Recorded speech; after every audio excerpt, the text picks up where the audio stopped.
Los Angeles Metro is launching its own version of Rideshare, and Uber and Lyft are going to be cut out. Let's talk about it.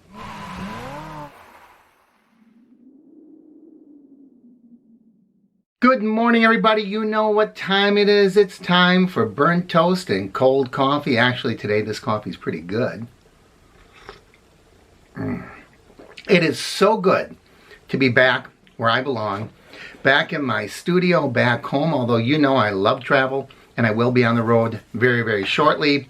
It's good to get back in the swing of things. So, this story I want to read to you is really interesting. But before we do, I want to remind those of you who are not yet subscribed to this channel, please subscribe by clicking my face down there in the corner and ring that bell icon up above so you know when I post new videos.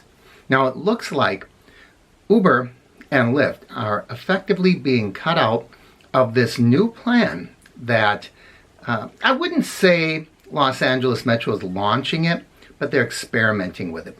So I'm going to read some excerpts from a piece that I found in LA Magazine. And you know me, I don't like to read the entire pieces, just the significant portions. It starts out by talking about Uber has fallen into a major financial slump. We all know that that happened. We all know that they are scrambling right now to not show a profit, but show that they can possibly make a profit in the future. But that's not what this video is about.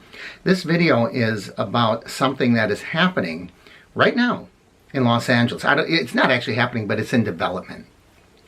LA has long sought an innovative way to boost ridership by solving its notorious, now they're talking about, when it says LA, they're talking about the LA Metro Transit System. And they talk about the notorious first mile, last mile problem. I have no idea what it is, but if it's notorious, I'm assuming people in Los Angeles know all about the first mile, last mile problem. I kind of suspect here's what they mean by first mile, last mile. They mean that the transit system, the buses, the trains, subways, whatever they use, is really good to get people from the metro stations. But how do I get from my house to the station, or from the station at the end to my place of work or my shopping destination or whatever it might be? That's what I suspect the first mile, last mile problem is. We're going to go with that assumption unless one of you is much smarter than me and you want to correct me down below. Have at it. The city decided to partner with a similar, smaller rideshare company without the help of Uber and Lyft. In January, it launched a one-year pilot. So this thing is already 8 months in the works. Anyone in LA know about this? I haven't heard about it, and I haven't seen it on any of the other UberTuber channels. It's not to say it's not out there. You know, I don't really watch those channels very often, but this is really interesting to me. It launched the one-year pilot program offering shared rides to and from, and here are the places it goes: North Hollywood, El Monte, Artesia, Compton, Willowbrook, Rosa Parks, Avalon, and Long Beach metro stations. Now notice it says metro stations. That is significant. We'll get to that in a minute. Shank, who is the spokesperson for Metro, says the city's decision to eschew both Uber and Lyft was made in part because, listen to this, the larger companies are less open to sharing their data. Bam! We know that. We know that Uber and Lyft has always kept a real tight lid on their data, and that's fine. That is fine. You know, they are a private, well, now a public company, but they can have their secrets. But now those secrets are coming back to bite them in the bottom because it's, you know, preventing a large metropolitan area like Los Angeles. It's preventing them from becoming a part of this new strategy. He says that knowing where riders need to go is essential. Listen to that. Knowing where riders need to go is essential for improving metro services. Knowing how well we're doing, this is a quote, and therefore being able to figure out what kind of services we should be offering in these types of partnerships is critical. Now, does that mean they're going to share that data with drivers? Are they going to say, you're picking up a person, here's where you're taking them? Be interesting. Congestion was also a concern when developing the program. Last month, Uber and Lyft released a joint study that showed the two companies were increasing traffic in Los Angeles, accounting for between 2 and 3% of all vehicle miles traveled. And this goes all the way back to a year ago, September of 2018. Shank said instead of subsidizing full routes like Dallas did, Metro's partnership with Via, which is a New York-based rideshare company, will only offer rides to and from existing Metro stops. Okay, so it is really limiting where drivers are going to go. But so what? If you know, right now, people sit in the staging lots at airports. What difference does it make? An airport destination is one of my favorite places to go because in my case, the airport is 32 miles away from the area that I typically serve. So if I get an airport run, I know it's going to be a good run. Now, I know that LA it's spread out, and you talk about all these little communities they're talking about. They are miles and miles and miles apart from each other. So I don't know. But on the flip side of that, if people are taking mass transit, it could be because they are going to the nearest, and probably because they're going to the nearest metro station and taking that to the station that is nearest their destination. So this could be lots and lots and lots of little short rides as well. I don't know. Doesn't matter. We'll find out as we move through the story. What we're doing with Via is trying to get more people in shared vehicle, ding, ding, ding, ding, ding, to and from train stations, which we believe, at a minimum, won't contribute to congestion. But more critically, it contributes positively to our goal of getting more people around without using single occupancy vehicles. So it sounds to me like this is a system of Uber pool.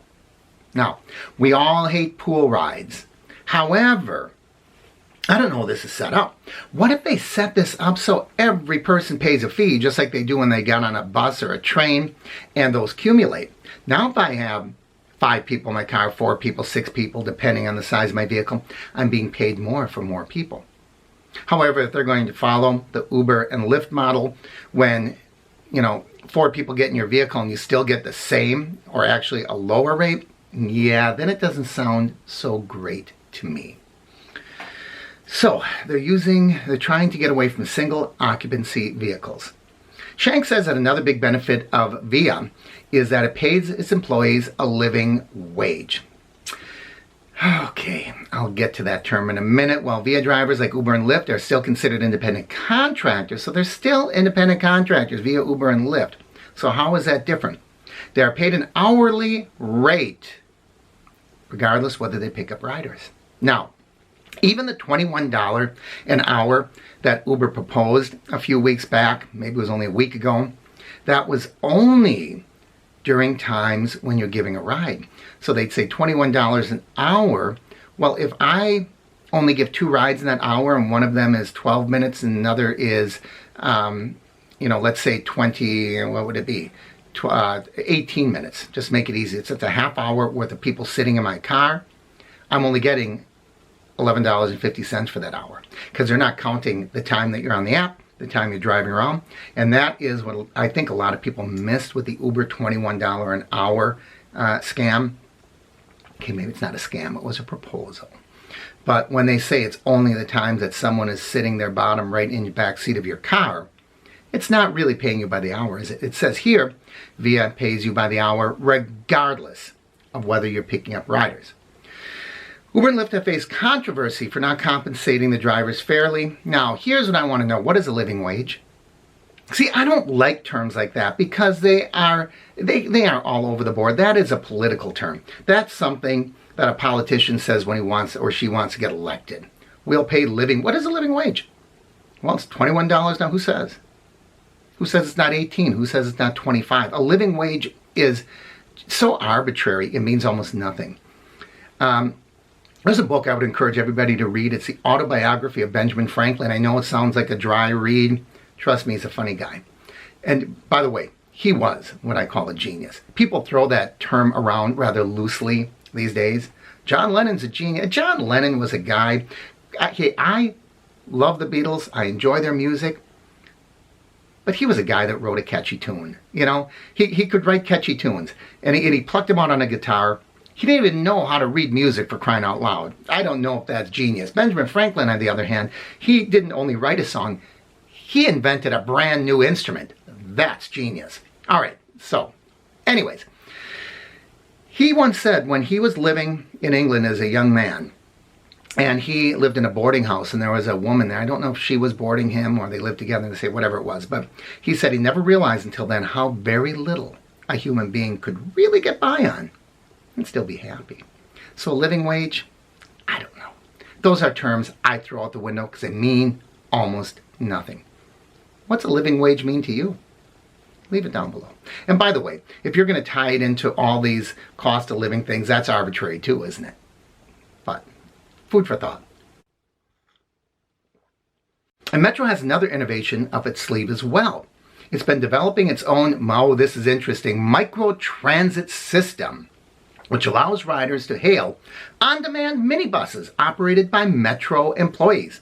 Here's his quotable quote. It's going to be a big experiment to see what happens when a public agency tries to incorporate on-demand rideshare services into its business model. Hey, it's already been done. I just got back from Walt Disney World. Minivans. You've been hearing me talk about minivans for years. What are minivans? They're just that. They're minivans, only it's M-I-N-N-I-E there because they're decorated red with white polka dots and a bow on it. It's Minnie Mouse, right? It's operated on the Lyft platform, meaning they use Lyft for its, connectivity and, for hailing the ride. But Disney employees or cast members are actually the drivers. Much like they're saying here, they would have Metro employees would be operating it. So I would say, Mr. Shank, if you haven't done it already, get on the phone and talk to the folks over at Disney because they have been doing what you are calling here micro-transit program. They've been doing it for years already. So I would like to hear what you have to think. This really was interesting to me. That when they decided to try their own program, number one, they had a very specific thing. They know where it's going to and from, the transit stations. Number two, they did not team up with one of the big boys. They teamed up with a smaller company that was more open to sharing data and working with a community. And number three, they are paying living wage. I don't know what that means, but you get paid by an hour, by the hour. So what do you think? As drivers, does this intrigue you? People in LA, are you familiar with it? If so, why are you not driving on the platform? What are things they're not telling us that we're missing? This is a really interesting story. I'd love to hear your comments on it. And if you do know things about it, share down below. As always, I encourage you to comment, like, and share the videos. If you haven't already, please subscribe by clicking my little face down there in the corner. Ring that bell icon so you know when I post new videos. Thanks for joining me, everybody. I'm Mark with UberHints. It's good to be home.